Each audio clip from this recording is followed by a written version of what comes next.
সকলকে সকালের শুভেচ্ছা। আশা করি সকালে ভালো আছেন, আমিও ভালো আছি।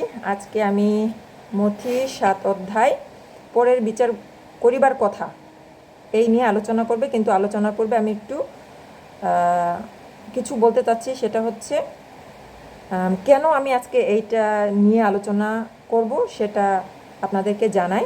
আমার গ্রামের পাড়াপড়শি কাকাতো ভাই, আমার স্নেহের ভাই, সে ছোটোবেলা থেকে আমার কাছেই ছিল, আমাদের কাছেই ছিল, আমাদের বাড়িতেই ছিল। সে এখন থিওলজি কলেজে পড়াশোনা করে। যারা থিওলজি কলেজ বোঝেন না তাদের জন্য বলছি, যেমন মুসলমানদের জন্য আছে মাদ্রাসা, সেই রকম আমাদের খ্রিস্টানদেরও থিওলজি কলেজ আছে, যেখানে গিয়ে ধর্মীয় বিষয় সম্পর্কে পড়াশোনা করে। আর হিন্দুরা যেমন তাদের মন্দিরে গিয়ে গুরুকুল যেটাকে বলে সেই রকম আর কি। সে যাই হোক, আমার এই ছোট ভাইয়ের সাথে আমি 1 ঘন্টা আলোচনা করেছি। সে থিওলজি কলেজে যাবার পর তার যে কমিউনিকেশনের যে আন্ডারস্ট্যান্ডিং, সেটার যে অনেক ইমপ্রুভ হয়েছে। সুন্দর কথা বলতে পারে, মানুষকে বোঝানোর চেষ্টা করে, এবং তার যে কথা বলার আগে সে কথা বলতে পারতো না, এখন সে এটাও অনেক ইমপ্রুভ করছে। সেটা আরও ইমপ্রুভ করবে এবং অনেক ভালো প্রচারক হবে, সেটা আমার তার দিদি হিসেবে আমার আশা এবং বিশ্বাস, এবং শুভকামনার সাথে আমি সবসময় তার জন্য প্রার্থনা করি। সে যাই হোক, তার সাথে আলোচনা করতে করতে প্রসঙ্গ উঠে আসে দিলীপ জৈনের। আপনারা হয়তো দিলীপ জৈনকে চিনে থাকবেন, যারা চিনেন না তারা ইউটিউবে সার্চ দিলেই দিলীপ জৈনকে পাবেন। তিনি হচ্ছেন বাইবেল প্রচারক। তো ওখানে কথা বলতে বলতে আমি বলেছিলাম যে দিলীপ জৈনের আমি অনেক কথার দ্বিমত পোষণ করি, ভাল লাগে না। এটাতে আমার ছোট ভাইয়ের একটু খারাপ লেগেছে। এটা লাগাটা স্বাভাবিক। কোনো ব্যক্তি যখন কোনো ব্যক্তিকে পছন্দ করে, যখন যে কোনো ব্যক্তি যখন বলবে তার এইটা আমার ভালো লাগে না, তখন তার খারাপ লাগবে, এটা স্বাভাবিক বিষয়। আমি দিলীপ জৈনকে খারাপ প্রচারক বলছি বা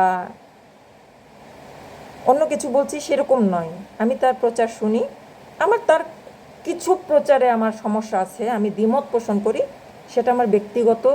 এবং যেহেতু আমার স্বামী হিন্দু এবং আমার তাকে বোঝাতে হয়, আমার অনেক সমস্যার সম্মুখীন হতে হয়। কারণ আমার হাজব্যান্ডও দিলীপ জৈনের কথা শোনে এবং সেগুলো স্পেসিফিক ধরে ধরে আমাকে প্রশ্ন করে।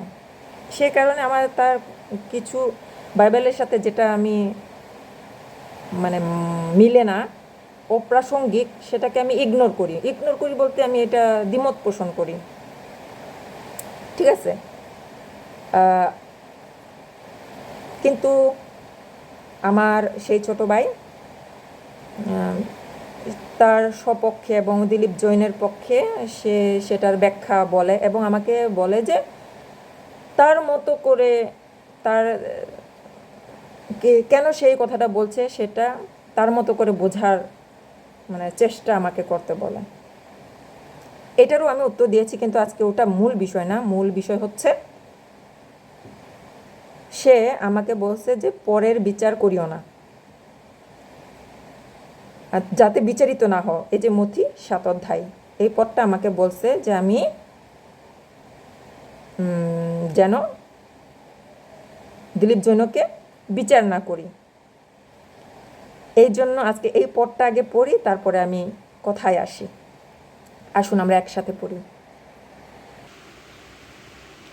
এখানে বলা আছে পরের বিচার করিবার কথা। তোমরা বিচার করিও না, যেন বিচারিত না হও। কেননা যেরূপ বিচারে তোমরা বিচার করো সেইরূপ বিচারে তোমরাও বিচারিত হইবে, এবং তোমরা যে পরিমাণে পরিমাণ করো সেই পরিমাণে তোমাদের নিমিত্ত পরিমাণ করা হবে। প্রত্যেকটা বাক্য, প্রত্যেকটা শব্দ আপনারা কিন্তু নোট করবেন। আর তোমার ভ্রাতার চক্ষে যে কুটা আছে তাহাই কেন দেখিতেছ, কিন্তু তোমার নিজের চক্ষে যে কড়িকাঠ আছে তাহা কেন ভাবিয়া দেখিতেছ না? অথবা তুমি কেমন করিয়া তোমার ভ্রাতাকে বলিবে, আইসো আমি তোমার চক্ষু হইতে কুটাগাছ বাহির করিয়া দেই, আর দেখো তোমার নিজের চক্ষে কড়িকাঠ রহিয়াছে। হে কপটী, আগে আপনার চক্ষু হইতে কড়িকাঠ বাহির করিয়া ফেলো, আর তখন তোমার ভ্রাতার চক্ষু হইতে কুটাগাছ বাহির করিবার নিমিত্ত স্পষ্ট দেখিতে পাইবে। আশা করি আপনারা প্রত্যেকটা শব্দ এবং বাক্য কোট করেছেন। ঠিক আছে, এখন বিচার অর্থ তাহলে কি বুঝছি? আমরা অন্যের ভুলটা আমরা দেখছি, নিজের চোখে কড়িকাঠ মানে নিজের চোখে আমার যে এত শত ভুল আছে সেটা আমি দেখছি না, কিন্তু পরের ভুল দেখছি। যেমন আমি আরও সহজ উদাহরণ দেই, আমি চুরি করি, কিন্তু আমি আরেকজনকে বলছি তুমি চুরি করো না। মানে আমি চুরি করি, আমি কিন্তু এটা স্বীকারও করি না, করি না, কিন্তু আরেকজনকে ঠিকই উপদেশ দিচ্ছি যে চুরি করো না। মানে তার ভুল ঠিকই দেখছি যে তুই চুরি করিস, চুরি করা বন্ধ কর। কিন্তু আগে তো আমার নিজেকে পরিবর্তন করা লাগবে। মানে নিজের সেই ভুলটা থাকার পরও আমি অন্যের ভুল দেখছি, এই বিচার করিবার বিষয়ে কিন্তু এটা মানে বলা। এজন্য বলছে কিন্তু আগে আপনার চক্ষু হইতে কড়িকাঠ বাহির করিয়া ফেলো, আর তখন তোমার ভ্রাতার চক্ষু হইতে কুটাগাছ বাহির করিবার নিমিত্ত স্পষ্ট দেখিতে পাইবে। ঠিক আছে, আর আমি যেটা করেছি আরেকটা বিচার করার বিষয়ে আমি বলি, যেমন অনেক হিন্দু গ্রুপে, যেটা আমি ভিডিও করছি অনেক, আপনারা আমার ইউটিউব চ্যানেলে দেখবেন যে হিন্দু গ্রুপের আমাদের যীশু খ্রিস্ট সম্পর্কে এবং আমাদের ধর্ম সম্পর্কে তারা অনেক আলোচনা সমালোচনা করছে। তাদের সমাজেই অনেক ভুল, তথাপি তারা এই বিষয় নিয়ে, যিশু বিষয় নিয়ে যখন তারা কথা বলছে আর আব্রাহামিক ধর্ম এইসব নিয়ে কথা বলছে, তখন সেখানে কিন্তু আমি এই বাক্যটা ব্যবহার করেছি যে তোমরা পরের বিচার করিও না, যাতে তোমরা বিচারিত না হও। এটা কিন্তু এই রকম বিষয় না, কারণ দিলীপ খ্রিস্টান এবং খ্রিস্টান প্রচারক, আমিও খ্রিস্টান, সে যিশুকে চেনে, আমিও যিশু সম্পর্কে চেনার চেষ্টা করছি, করে যাব। ঠিক আছে, আমিও বাইবেল পড়ি, সেও বাইবেল পড়ে। এখানে সে যেমন চর্চা করে তার মানে যিশু সম্পর্কে প্রচার করছে, আমিও যেহেতু পড়ছি, যখন আমি যেরূপভাবে বাইবেল মানে দেখছি সে সেরূপ বলছে না, তখন সেখানে আমি যখন বলবো না বাইবেলে তো এইরকম লেখা না, মানে এই ব্যক্তি যেভাবে বলছে সেই রকম না, সে তার মত মানে যুক্ত করছে ঈশ্বরের বাক্যের সাথে, তখন সেটা আসলে তাকে বিচার করা নয়, আমি তাকে বিচার করছি না, এটা হচ্ছে পরীক্ষা। পরীক্ষা অর্থ হচ্ছে, যেমন আমি একটা মত পোষণ করেছি, সেটা সত্য কি মিথ্যা সেটা যাচাই করার অধিকার আপনার আছে। এই যে আমি আজকে মানে কথা বলছি, এটা কিন্তু আপনারাও যাচাই করতে পারবেন, এটা আপনাদের অধিকার, কারণ বাইবেল আপনাদের সবার কাছেই আছে, আপনারাও বাইবেল পড়ছেন। দেখেন, সে প্রচারক হইতে পারে, কিন্তু সে যে নির্ভুল সেটা তো হতে পারে না। যেখানে মসির মতো লোক, দাউদের মতো ভাববাদী মানে লোক, তাদের দ্বারাও ভুল হয়েছে, অপরাধ হয়েছে, পাপ হয়েছে, আর আমরা তো মনুষ্য, আমাদের ভুল থাকবে না? এখন আমার কোনো মতের একজন দ্বিমত পোষণ করতে পারে, সেটাকে আমি কি বলবো তুই আমার কেন বিচার করছিস? না, কিন্তু আমরা আলোচনা করতে পারি যে মানে কোন বিষয়ে তোমার মানে দ্বিমত পোষণ হয়েছে, কেন হয়েছে, সেটার প্রকৃত কোথা থেকে আমি রেফারেন্স দিচ্ছি, সেটা আমার যাচাই করার অধিকার আছে। এটাকে বিচার বলে না। আমি যে পাপটা করতেছি সেই পাপটা আমার মধ্যে থাকা সত্ত্বেও আমি যখন অন্যকে বলছি যে তুমি ওই পাপটা করো না, সেটা বিচার করা। কিন্তু আমি যখন কারোর কথা শুনছি, কারোর মত বা ধারণাকে আমি শুনছি, সেটাকে আমি গ্রহণ করার পূর্বে আমি যাচাই করছি, পরীক্ষা করছি যে আসলে এটা কি, বাইবেল কি বলে দেখি তো। এটা হচ্ছে যাচাই, পরীক্ষা। বা তার মতের আমি এটা যদি দেখি যে মিলছে না, তাহলে আমি তখন বলবো এটা আমি দ্বিমত পোষণ করি। এটা ঠিক নয়, কারণ বাইবেল এরকম বলে না। ঠিক আছে, এখন আমরা তাহলে প্রথম থিসলনিকীয় 5 অধ্যায় 21 পদ আমরা একটু পড়ি। আচ্ছা, 19 পদ থেকে পড়ি। আত্মাকে নির্বাপিত করিও না, আত্মাকে নির্বাপিত করিও না, ভাববাণী তুচ্ছ করিও না, সর্ব বিষয়ে পরীক্ষা করো, যাহা ভালো তাহা ধরিয়া রাখো। 19 পদে লেখা আছে আত্মাকে নির্বাপিত করিও না। আমরা কিন্তু আত্মাকে নির্বাপিত করি কিভাবে? ধরুন একজন প্রচারক একটা বাইবেল ব্যাখ্যা দিচ্ছে, আমি যদি প্রত্যেকটায় হা হা হা, আমি যদি শাস্ত্রের সাথে তুলনা না করি, পরীক্ষা না করি, যা ভালো তা গ্রহণ না করি এবং যা খারাপ তা অবশ্যই পরিত্যাজ্য, কিন্তু পরীক্ষা করে যাহা ভালো তাহা ধরিয়া রাখার কথা বলা আছে। তা আমি যা ভালো তা কিন্তু ধরিয়া রাখি, কিন্তু যেটা অপ্রাসঙ্গিক সেটাকে আমি অবশ্যই ইগনোর করি এবং দ্বিমত পোষণ করি। এটা ঠিক না, এটা ভুল বলছে। কারণ আমি আত্মাকে নির্বাপিত করি নাই। আত্মাকে নির্বাপিত আমি যখন করব, আমি তার সমস্ত কথা সমর্থন দিচ্ছি, সমস্ত কথা সমর্থন দিচ্ছি, এটা হচ্ছে আত্মাকে নির্বাপিত করা। আমি যাচাই করছি না। আমাদের বাইবেল দেওয়া হয়েছে কিসের জন্য? এখন আমি আরেকটা কথা বলি। এই যে আমরা হাতে হ্যাঁ, উনি যেহেতু বলছে বিষয়টা সত্য, এটা হলো প্রভু ভক্ত।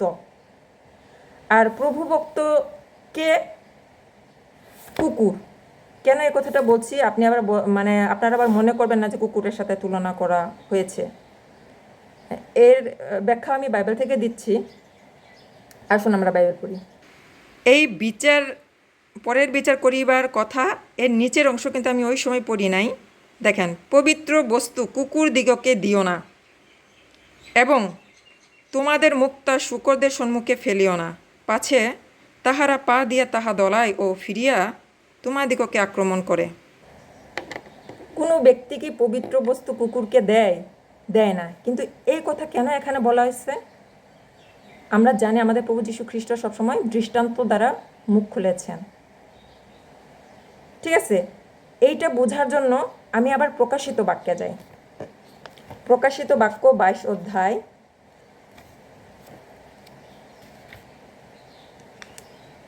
প্রথমে আমি প্রকাশিত বাক্য 21 অধ্যায় পড়ি।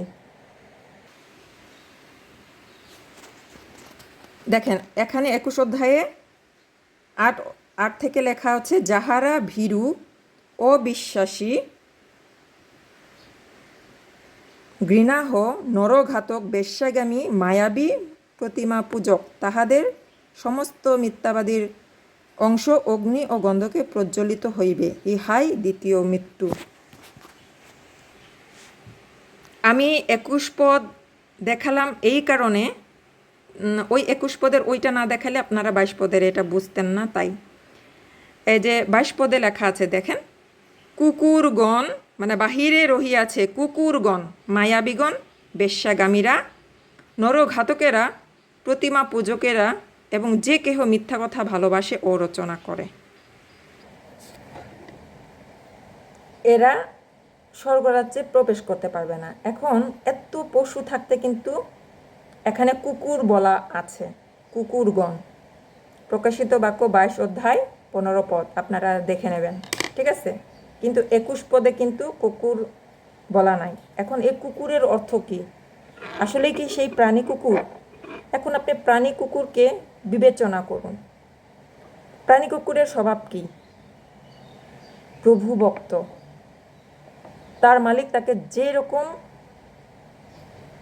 চালাবে সে সেই রকমই চলবে। আর প্রভুভক্ত কুকুর, তার কুকুর খুনি, তার মালিক খুনি, না তার মালিক পুরোহিত সেটা কিন্তু সে জানে না। সে তার মালিকের ভক্ত হয়ে থাকে, একনিষ্ঠ ভক্ত। সে কখনো জাজ করে না যে আমার মালিক তো খুনি, তাই তার ভাত খাওয়া যাবে না, বা খুনি হইলেও, তার মালিক খুনি হইলেও সে তাকে বাঁচানোর চেষ্টা করে। ঠিক আছে, এই রকম মানুষগণ স্বর্গরাজ্যে প্রবেশ করতে পারবে না।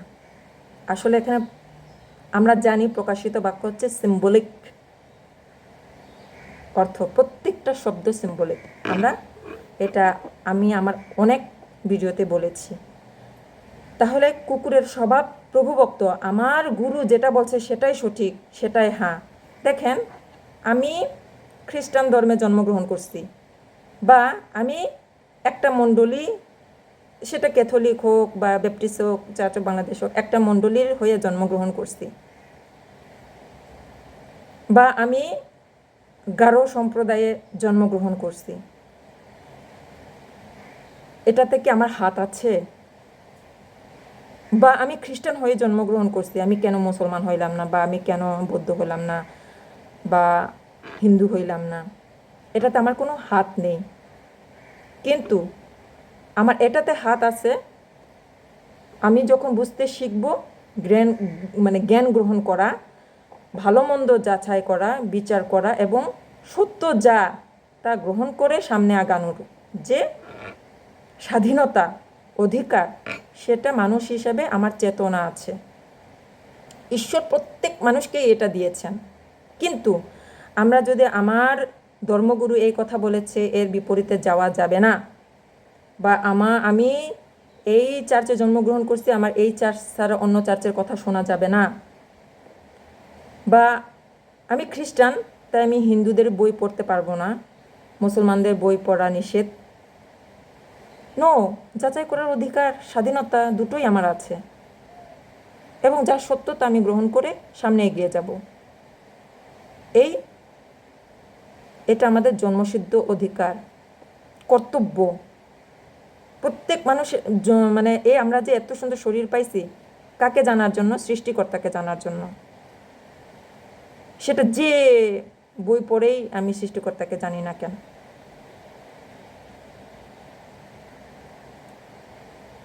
ঈশ্বরের জ্ঞান শুধুমাত্র একটা বইতে সীমাবদ্ধ বা কোনো কিছুতে সীমাবদ্ধ এমন না।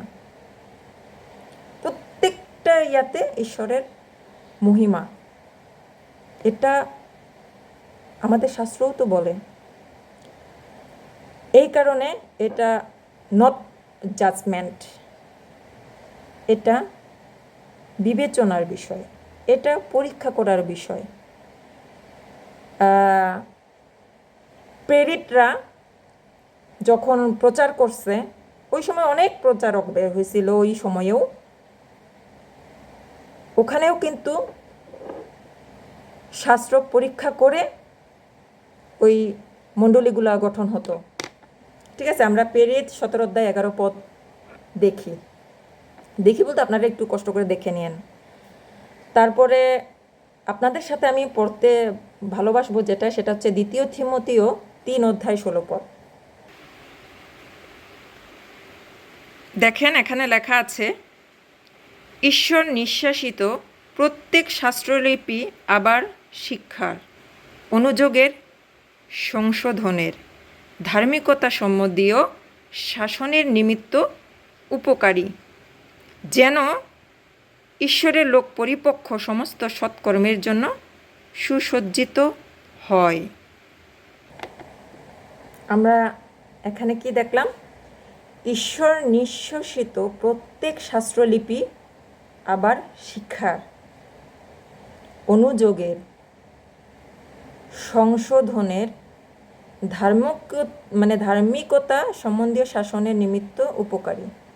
ঠিক আছে, এখন কেউ কোনো প্রচারক প্রচার করছে, তার হাতে মিলিয়ে যাব কেন? আমি এখানে,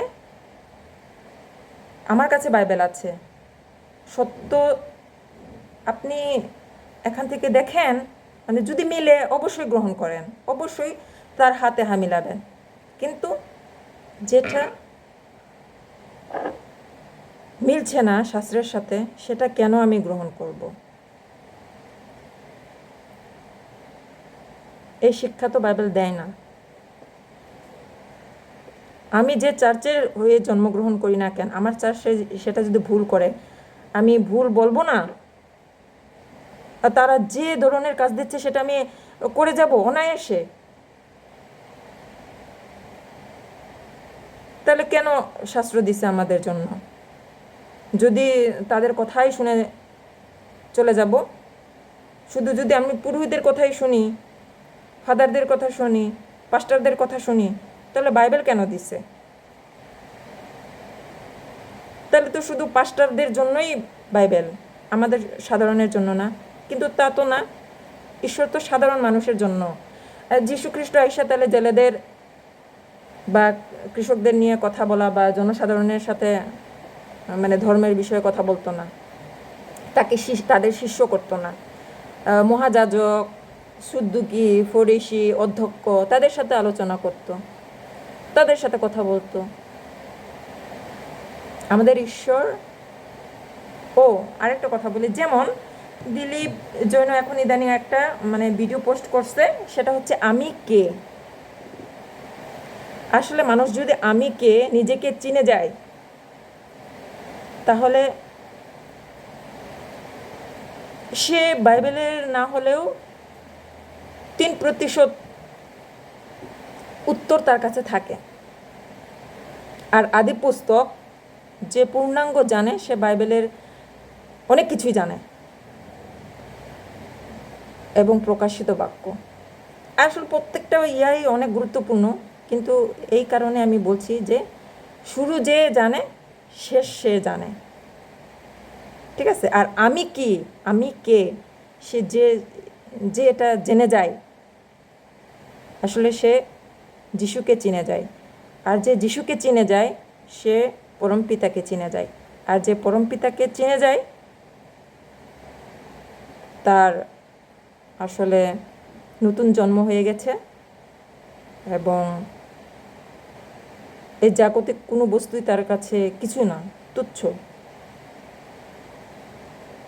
আপনারা শুনে আসতে পারেন, আমার কোনো সমস্যা নাই তো শুনলে, আসলেই কোনো সমস্যা নেই। শুনলে আপনার যাচাই করার যে দক্ষতা, ক্ষমতা, সেটা বৃদ্ধি পাবে যে উনি এ কথা বলছে, আসলে এটা বাইবেল কি বলে। যখন আপনি এরকমভাবে যাচাই করবেন, আপনার অনেক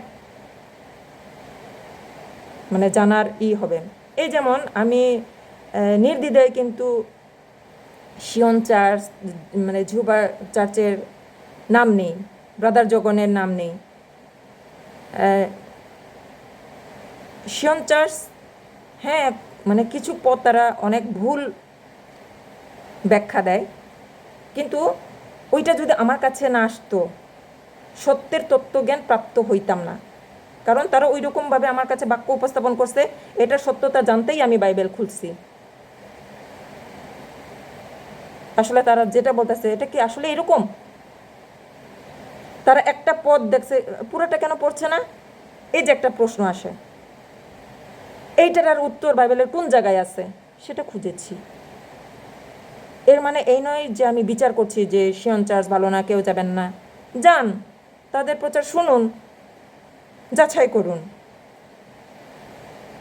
জিহবা সাক্ষীটাও ঠিক তেমন। আমি কারো সম্পর্কে যদি জানতে চাই, তার তার কাছ থেকে দূরে ভেগে নয়, তার সাথে থেকে তার সম্বন্ধে জানা যায়, ভেগে নয়, বা তাকে বিচার করে নয়। আসলে আমি এখানে দিলীপ জৈনকে বিচার করিইনি। এই যে যেমন তিনি দশমাংশ বিষয়ে কথা বলছেন এবং তিনি ত্বকচ্ছেদ বিষয়ে কথা বলছেন, কিন্তু দুটো কিন্তু বিপরীত একদম। সে ত্বকচ্ছেদের বিষয়ে বলছিল যে যে কেউ ব্যবস্থা পূর্ণাঙ্গভাবে যদি ব্যবস্থা যদি পালন মানে ব্যবস্থা যদি পালন করে, তাহলে তার পূর্ণাঙ্গ ব্যবস্থাই করা উচিত, এবং সে অনেক রেফারেন্স দিছে। তাহলে দশমাংশের বিষয়ে রেফারেন্সটা কেন ভিন্ন? কারণ দশমাংশ প্রথম দিয়েছিল অব্রাহাম, ইটস ওকে, এটা আমি অবশ্যই জানি। কিন্তু এই দশমাংশ বিষয়টা আসছে ব্যবস্থার মধ্যে, মসির ব্যবস্থার মধ্যে। যিশু তো দশমাংশ দেওয়ার কথা বলে নাই, তার প্রধান 2 আজ্ঞার মধ্যেই ছিল তোমার সমস্ত অন্তঃকরণ, তোমার সমস্ত প্রেম, তোমার সমস্ত সব তোমার সমস্ত মানে সব কিছু যা কিছু আছে সব কিছু দিয়ে তোমার ঈশ্বর সদাপ্রভুকে ভালোবাসো।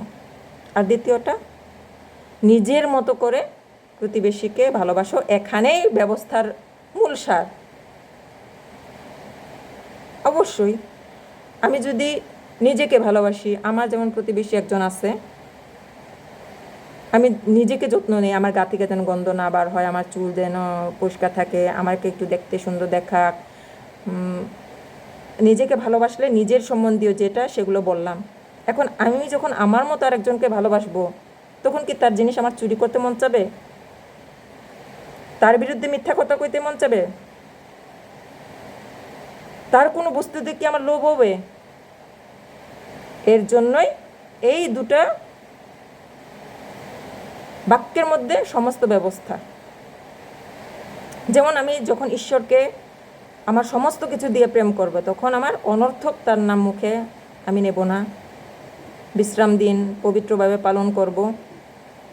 যেহেতু এই বিশ্রামবারের কথা এখন এখানের অনেক বিষয় আছে, এটা নিয়ে আলোচনা করতে আরও অনেক বড় হয়ে যাবে, আমার অলরেডি অনেক বড় হয়ে গেছে, আমি আর কথা বাড়াতে চাই না। আরও অনেক বিষয় আলোচনা আছে আমার ছোটো ভাইয়ের সাথে কথা বলার সময়, যেগুলো উঠে আসছে।